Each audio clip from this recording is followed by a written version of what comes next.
we've made the pledge.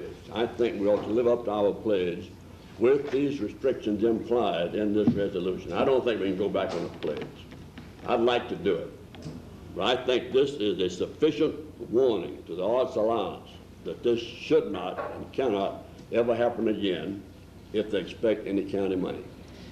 Well, Mr. Mitchell, I want to be absolutely sure there's not one dime of county money goes into this play. We have been assured of that. I want it. I'd like to have it in writing. I don't want one dime.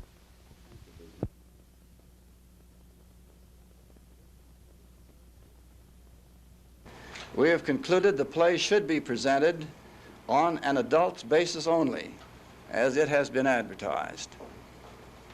We assured the commissioners that arrangements have been made to guarantee that no public funds will be used in the presentation.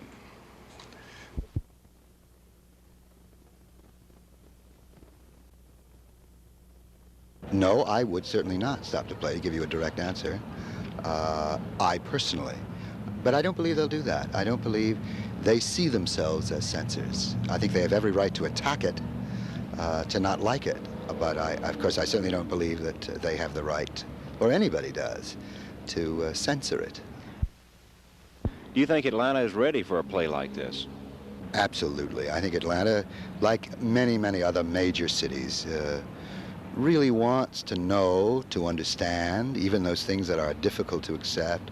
You know, I must say that it's completely understandable to me that there are people who are frightened of the play, or who, without seeing very often or reading it, but who are disturbed by the idea of it. It's understandable because it is a difficult subject. It is a touchy one.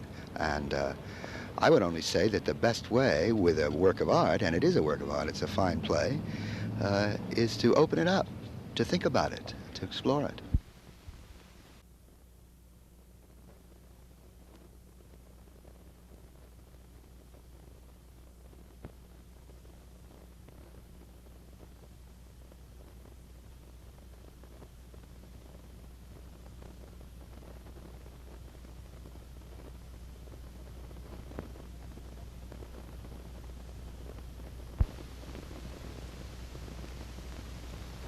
But I feel that either the money that's supporting this, given to Arts Alliance, if it's not eliminated, our people ought to go on record on the basis of saying that they're just simply not going to allow public funds be used for this purpose.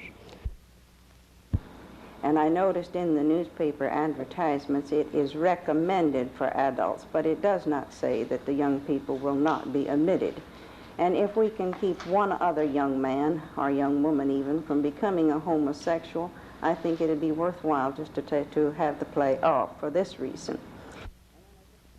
I'm 83 years old, and I live next door to the assistant manager of the art museum up there, Mr. Harry. When I learned night before last that they were going to put on a play in the basement of that place in which sodomy would be shown, is the most horrible thing I ever heard of. Now, under our Georgia law, sodomy will send you the chain gang so quick, and you can't get out.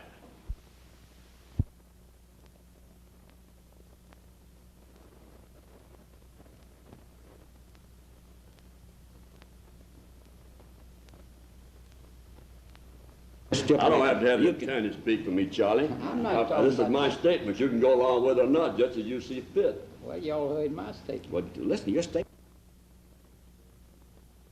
We have read several reviews and from other sources of information are convinced that this is a dirty, filthy, homosexual play which should not be allowed in any decent community. We certainly do not intend to set ourselves up as censors, but on the other hand, neither do we intend to sanction indecency. We feel very strongly that taxpayers' money should not be used to promote things of this type.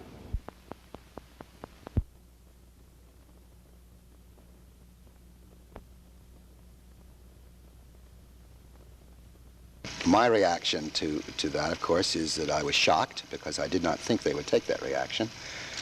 I'm concerned about it. I think that as the artistic director, I'm concerned with the community at large. I'm concerned with their response to all of our plays. And I think it's I think it's something we have to think about and consider in depth, as we are doing, as a matter of fact.